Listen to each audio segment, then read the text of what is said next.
Também, você vê, tem a baixa geral do QI, é um assunto que eu andei aqui investigando, um artigo que eu escrevi para o Diário do Comércio, que não saiu ainda, que eu vou ler para você. Chama o Novo Imbecil Coletivo. Quando entre os anos 80 e 90 comecei a redigir as notas que viriam a compor o Imbecil Coletivo, os personagens a que ali eu me referia eram indivíduos inteligentes, razoavelmente cultos, apenas corrompidos pela autointoxicação ideológica e por um corporativismo de partido que, alçando-os a posições muito superiores aos seus méritos, deformavam completamente sua visão do universo e de si mesmo. Foi por isso que os defini como, aspas, um grupo de pessoas de inteligência normal ou mesmo superior que se reúnem com a finalidade de imbecilizar-se umas às outras, fecha aspas. Essa definição já não se aplica aos novos tagarelas e opinadores que atuam sobretudo através da internet e que hoje estão entre os 20 e 40 anos de idade. Tal como seus antecessores, são pessoas de inteligência normal ou superior, separadas do pleno uso de seus dons naturais pela intervenção de forças sociais e culturais. A diferença é que essas forças os atacaram numa idade mais tenra e já não são bem as mesmas que lesaram os seus antecessores. Até os anos 70, os brasileiros recebiam no primário e no ginásio uma educação normal, deficiente o quanto fosse. Só vinham a corromper-se quando chegavam à universidade e, em vez de uma abertura efetiva para o mundo da alta cultura, recebiam doses maciças de doutrinação comunista, oferecidas sob o pretexto, àquela altura bastante verossímil, da luta pela restauração das liberdades democráticas. A pressão do ambiente, a imposição do vocabulário e o controle altamente seletivo dos temas e da bibliografia faziam com que a aquisição do status de brasileiro culto se identificasse na mente de cada estudante com a absorção do estilo esquerdista de pensar, de sentir e de ser. Na verdade, nada mais que um conjunto de cacoetes mentais.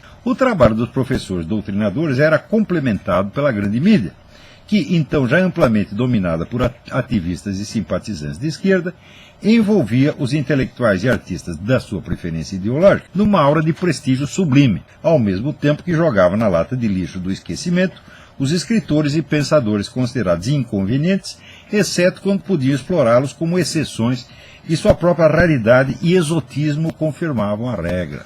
Você vê, tipos exóticos, por exemplo, Nelson Rodrigues e Paulo Francis não conseguiam esconder. Então eles retratavam aqueles caras que eram exceções que confirmavam a regra.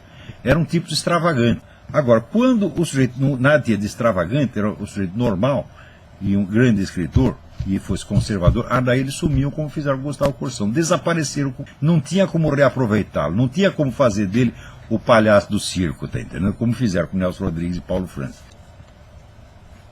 E outros inúmeros escritores, você vê, todos os colunistas que havia na época. Hoje do dia mesmo eu estava comentando o Nicolas Boer. Nicolas Boer era um padre húngaro que escreveu um livro, passou pelos Estados Unidos, aqui escreveu um livro importantíssimo sobre a vida do cardeal Mindszenty. Cardeal Mindszenty é aquele que ficou 20 anos em prisão domiciliar na Hungria, né? E daí foi para o Brasil, e no Brasil se tornou um excelente analista político, escrevia semanalmente para o Estadão, dava aulas aqui na PUC, etc. Sumiram com o Nicolas Boer. O Lenildo Tabosa Pessoa, também excelente comentarista político, sumiram com essa gente toda.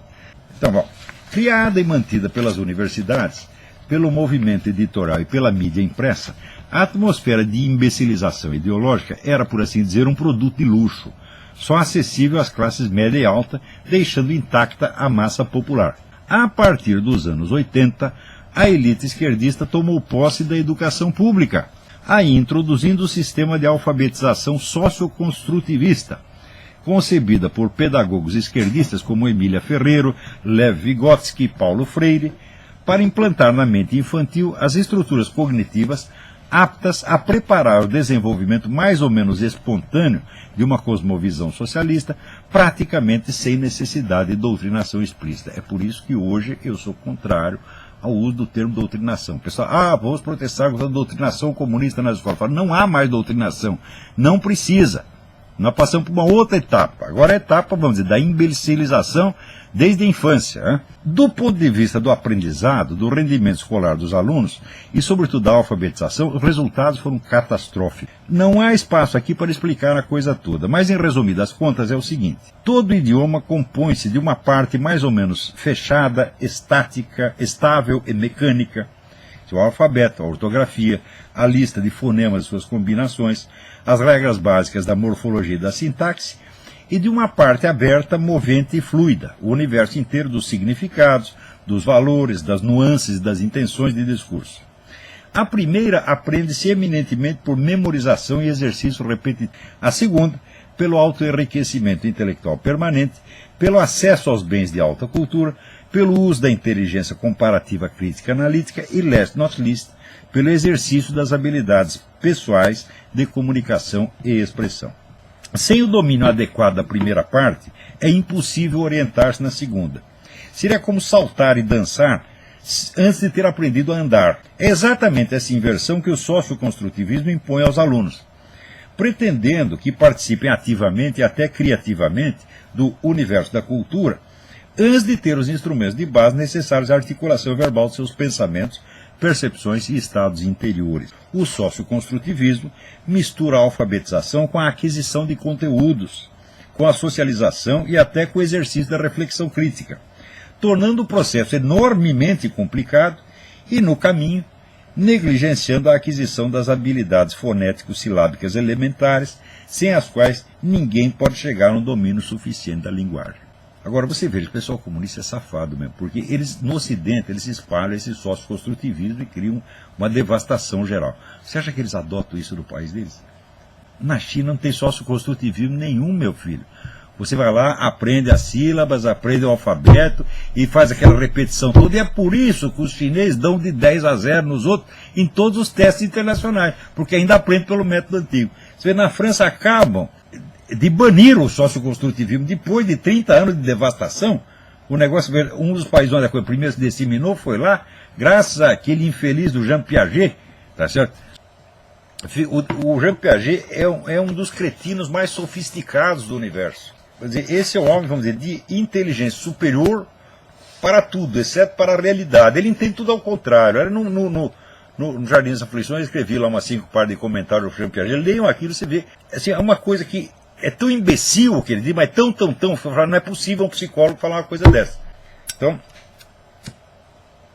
graças ao Jean Piaget, que fez muito sucesso, ele não é francês, ele é suíço, mas fez um enorme sucesso na França, adotaram a merda do socioconstrutivismo e fizeram 3 gerações de analfabeto. Então agora, finalmente, o governo francês falou, para, vamos mudar, vamos voltar ao método chinês aqui, né? Vai aprender o alfabeto, as sílabas, divisão de sílabas, vai aprender tabuada, né? Para ver se ainda dá para salvar alguma coisa. Então, o produto dessa monstruosidade pedagógica são estudantes que chegam ao mestrado e ao doutorado sem conhecimentos mínimos de ortografia e com uma reduzida capacidade de articular experiência e linguagem. Na universidade aprendem a macaquear o jargão de uma ou várias especialidades acadêmicas que, na falta de um domínio razoável da língua geral e literária, compreendem de maneira coisificada, quase fetichista, permanecendo quase sempre insensíveis às nuances de sentido e incapazes de aprender na prática a diferença entre um conceito e uma figura de linguagem. Em geral, não tem sequer o senso da forma, seja no que leem, seja no que escrevem. Olha, você pode fazer um exercício. Cada artigo meu que eu escrevo, ele tem uma forma, né? Eu desenvolvo aquilo como se fosse, vamos dizer, um tema musical que você está desenvolvendo até chegar no ponto final. A essência da forma é absolutamente essencial, tá certo? Na literatura em geral e até, vamos dizer, no jornalismo de certa qualidade. Não para uma simples reportagem, mas para artigo, para comentário. O artigo comentário tem que ter já uma qualidade literária, tá certo? A mais, mesmo nas reportagens, você tem o senso da forma, você tem a estrutura do texto. Hoje em dia as pessoas escrevem que não tem estrutura. Você lê lá você lê o Júlio Lemos, você lê o Adriano Corrêa, não tem estrutura, aquela coisa não tem forma, pô. No máximo é assim, é uma coisa mecânica, né? Vai justapondo um parágrafo, outro parágrafo, eu digo, bom, é o máximo que conseguiu fazer. Agora, eu me lembro, por exemplo, quando começou no jornalismo, você tinha a ideia da estrutura em pirâmide, quer dizer, você tem que colocar, né, a parte central da notícia em cima, e daí você vai desdobrando, né? Então a coisa tem uma ordem, tá certo? Você também podia fazer, já ao contrário, você fazia a coisa num crescendo. Então, por 2 maneiras de você ordenar um texto. Você vai do principal para o secundário, vai do secundário para o principal. Quer dizer, esse é o mínimo de estrutura que você tem que aprender no ginásio, aos 12 anos. Pega lá o livro que se usa na França, Dissertation Française, você vai ver lá as várias estruturas que pode dizer. Esse pessoal chega à universidade, vira professor e não tem ideia da estrutura de um texto. Se for um texto maior, então, Eu digo, meu Deus do céu. Ora, o Bruno Tolentino, quando ele leu o Jardim das Aflições, ele imediatamente percebeu que havia uma estrutura de tipo espiral, sinuosa, tá certo? Ele disse, isto parece a estrutura de composição da Sinfonia dos Sibelius, Jan Sibelius. Exatamente, você pegou. Agora, eu duvido que a pessoa consiga pegar isto no livro Jardim da Aflições, não percebem. É só percebe frase por frase. Então, não pega a estrutura nem no que lê e nem no que escreve. São todos assim. Então, quando aparece um livro escrito em português, não estou falando só da correção gramatical. Exigir a correção gramatical já é quase excessivo no Brasil. É autoritário. Você está querendo que eu escreva na ortografia correta? Que coisa mais patriarcal. Então, agora uma coisa com qualidade literária, que tem uma música interna, tá certo? Não a música evidente que soa aos ouvidos, mas a música da forma. Olha, eu sei algumas pessoas que têm isso. O Zé Carlos Zamboni tem isso. O Yuri Vieira tem isso. O Rodrigo Gurgel, que mandou um livro excelente de crítica literária, que até sumiu aqui, estava por aqui esses dias mesmo. Porra, tudo some nesta bosta. Aqui. E o Ângelo Monteiro, aqui, que publicou esse livro maravilhoso, de ensaios, Arte ou Desastre, também teve. Só que o Ângelo Monteiro não conta, porque o Ângelo Monteiro já é da outra geração. O Ângelo Monteiro é mais velho que eu. Tá certo? Agora, do pessoal novo, eu digo, sobrou aí 3 ou 4. Mesmo o Rodrigo Gurgel já é um homem de cabelo branco, Então eu falei, também não conta. Agora, esse pessoal que está entre 20 e 40, eu digo, porra, é incrível. Os caras não sabem ortografia e não têm sequer o senso da forma, nem naquilo que leem, nem naquilo que escrevem. Por exemplo, o pessoal manda muito poema aqui. Quando manda um que eu vejo que tem o senso da forma, ele é capaz de pegar a musicalidade, ele tem ouvido. Por exemplo, o Felipe Moura Brasil mandou aqui um soneto. Eu digo, porra, o cara sabe fazer um soneto. Quem mais? A menina que mandou um soneto? Pô, agora esqueci, olha que injustiça. Próximo programa eu digo, a menina mandou um soneto e fala, pô, eles têm ouvido. Então, você pode dizer, um soneto tem um certo número de sílabas. Não adianta nem você contar no dedo. Aí você conta no dedo, mas não dá certo. Eu digo, mas o que importa não é o dedo, é o ouvido. Os caras não têm ouvido, porra. Então, por quê? Porque não fizeram o beabá. Não aprenderam assim a soletrar, você tá entendendo? E dividir sílaba. Não sabem nem contar a sílaba. Então, isso é um desastre, assim, pedagógico, como nunca aconteceu no mundo, porque são milhões e milhões e milhões de pessoas. Tem alguns que, graças a Deus, no Brasil, as reformas não são implantadas com muita velocidade, às vezes demora. Então tem gente que ainda, professor do interior, que ainda ensina pelo método antigo. Eu estava conversando com o Alessandro Cota, que ele diz, não, eu não aprendi pelo sócio-construtivismo, ainda aprendi pelo antigo. Falo, mas é por isso que o Alessandro Cota é um homem de cultura, meu Deus do céu, que é capaz de entender o que lê. Ela pergunta, o nome da menina é Tânia, não sei quem foi. Porra, desculpa. Eu vou ver aqui, mas a menina escreve uns sonetos perfeitos. Eu recomendei aos meus alunos, falo, se vocês querem escrever poesia, então vocês se exercitem nas formas fixas primeiro. Vocês façam alexandrinos, vocês façam redondilhas, e sigam aqui os modelos fixos. Tá certo? Depois que você aprendeu o modelo fixo, você incorporou a música do negócio, pegou o ritmo, pegou a contagem, aí sim você se exercita no verso livre. Muitas vezes verso livre não é livro, eu já expliquei para que vocês façam essa experiência. Aqueles que leem inglês, leem T.S. Eliot. Veja os versos livres do T.S. Eliot, não são versos livres, ele fazia uma sacanagem, ele escrevia em inglês usando métrica francesa. Em inglês você conta só as sílabas tônicas, então você tem verso de 3, 4, 5 sílabas. Mas nas línguas latinas você conta todas as sílabas. Certo? Então tem verso de 7 sílabas, 10 sílabas, 11 sílabas, 12 sílabas. O Eliot usava a métrica francesa, quer dizer, você vai entender. Quando você lê aquilo, você fala, como é possível? Um verso livre, que aparentemente não tem métrica nenhuma, como é que tem tanta música?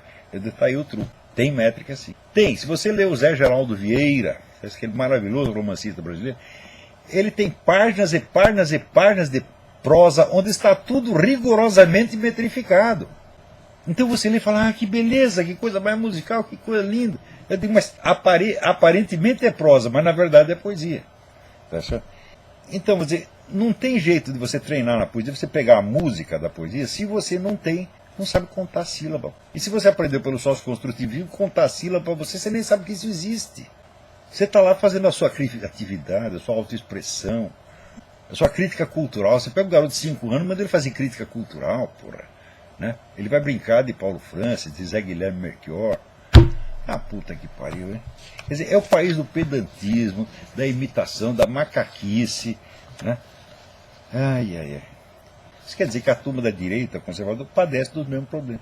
Antigamente a imbecilização era só ideológica e começava na universidade. Não, agora a imbecilização não está no conteúdo, está na forma da linguagem mesmo, e começa já na infância, pô, então ninguém escapa. Né? Então, as pessoas não sabem escrever e não sabem que não sabem. Então os caras chegam a ter diploma de filologia, diploma de letras, mas você vê que o cara não tem o senso da forma literária, e não dá pra gente explicar para ele o que é. Só se fizer o desgraçado contar a sílaba, conta, tá vendo como tá dando errado? Né? Alguns percebem, outros nem assim. Então, por que adianta discutir com essas pessoas? Eu não posso, no curso de uma discussão, curar o sujeito. Tem uma deficiência mental, porque isso aqui cria um problema neurológico, meu filho. Eu não posso curar você no curso de uma discussão. Então, eu não posso provar as coisas que eu estou dizendo, porque você não tem capacidade de você apreender o que eu estou dizendo. Você vai entender outra coisa, no outro nível, fazer uma confusão dos diabos, e vai ficar muito brabo com o que eu estou falando. E as pessoas sempre ficam brabinhas, Então, discutir não dá. A curar você também não dá. Então, o que eu posso fazer? Posso mandar você tomar no cu. Por que eu faço isso? Porque daí talvez você fique chocado, e daí a sua raiva aumenta. Quando a sua raiva aumenta, tá certo? Você entra num estado de crise existencial. E talvez na crise existencial você diga, opa, talvez o errado seja eu, talvez eu deva tentar. Né? Não mudar de ideia, não estou querendo mudar a sua opinião, desgraçado. Eu estou querendo que você entre num plano de normalidade humana, porra, de sanidade. Tipo, seja feliz e não enche o saco. É isso que eu quero.